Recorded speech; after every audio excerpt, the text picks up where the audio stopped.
received the first consignment of the Johnson & Johnson vaccine, which has arrived at the Jomo Kenyatta International Airport shortly after 8 p.m. this evening. The consignment being among a multiplicity of 4.5 million vaccines promised by the government in the month of September.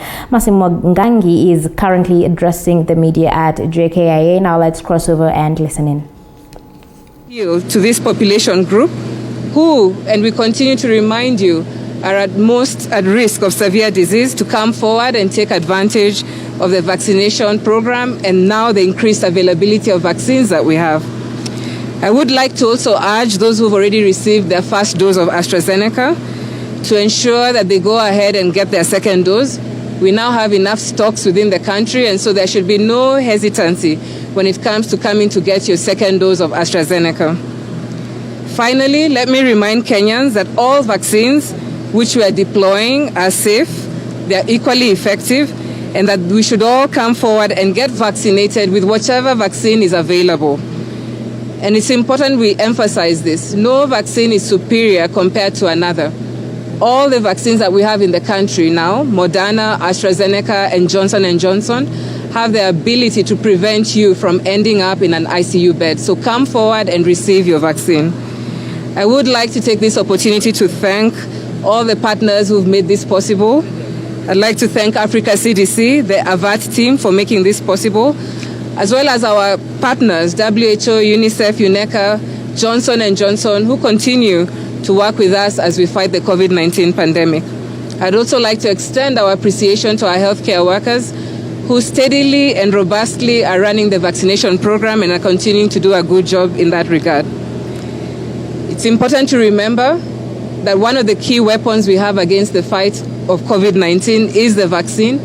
And in the coming weeks, we've been repeating in every briefing that we've met you, we have enough doses available, so come forward and get your vaccine. Again, to remind you, the COVID-19 restrictions, adherence measures continue to be very important. It continues to be important for you to mask. It's important for you to continue washing your hands. It's important for you to continue social distancing. Like I said, today we are very excited because this batch is a batch that has been made possible by the Kenyan government. And I'd like to ask some of the partners who've collaborated with us to come and say just a quick word, 2 minutes. I'll start with Tito from AVAT.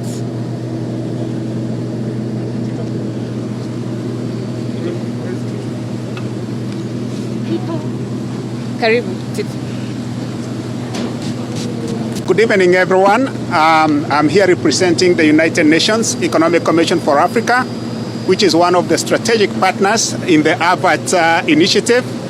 And the key message that we would like to send tonight is that it is possible for Africa to pool its own resources, be able to create an off-taking mechanism that supports local pharmaceutical manufacturing.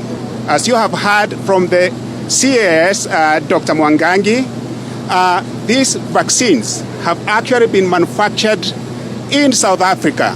What this means, looking ahead, it is possible for Africa, once it pools its own resources, to be able to support local manufacturing of vaccines, which is not only going to save lives, save economies, but also create jobs for our continent. And this is the story of the African Continental Free Trade Area, creating one market that supports manufacturing in Africa. Thank you very much. Thank you, Tito. I think the key resounding word today is about Africa being self-reliant when it comes to vaccines. And so let me invite Africa CDC representative, Dr. Acham, to come and say a quick word.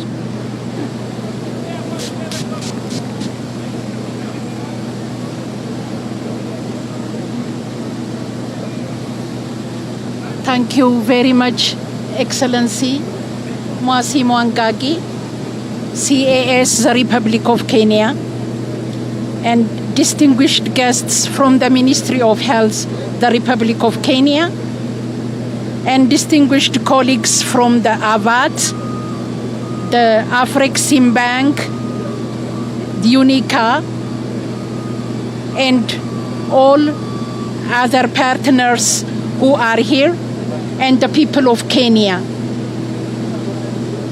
dear colleagues, my name is Dr. Acham. I'm the Eastern Africa Regional Collaborative Center Coordinator. On behalf of the African Union Chairperson, Excellency Dr. Musa Faki Mahamat, and the Africa CDC Director, Dr. John Kengasong, I am pleased to congratulate the government of Kenya and the people of Kenya, and also all the partners who made this happen. Excellency and colleagues, African CDC is a specialized technical institution of African Union that is mandated to strengthen the capacity and capability of African public health institutions to detect and respond quickly and effectively to outbreaks.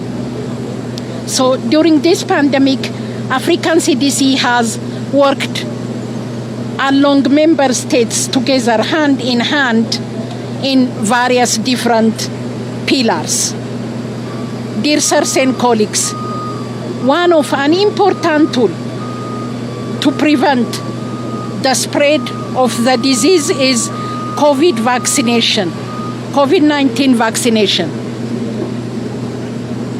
And COVID-19 vaccination had been limited on the continent due to inadequate availability of global supply and also limited vaccine manufacturing capacity in the continent. As part of a mechanism to support this effort, among others, the African member states, with their commitment and initiatives, AVAT was established by African COVID-19 Acquisition Task in November 2020 under the African Union chairmanship of His President Cyril Ramaphosa, President of the Republic of South Africa, as part of the African Union COVID-19 vaccine deployment, development, and access strategy.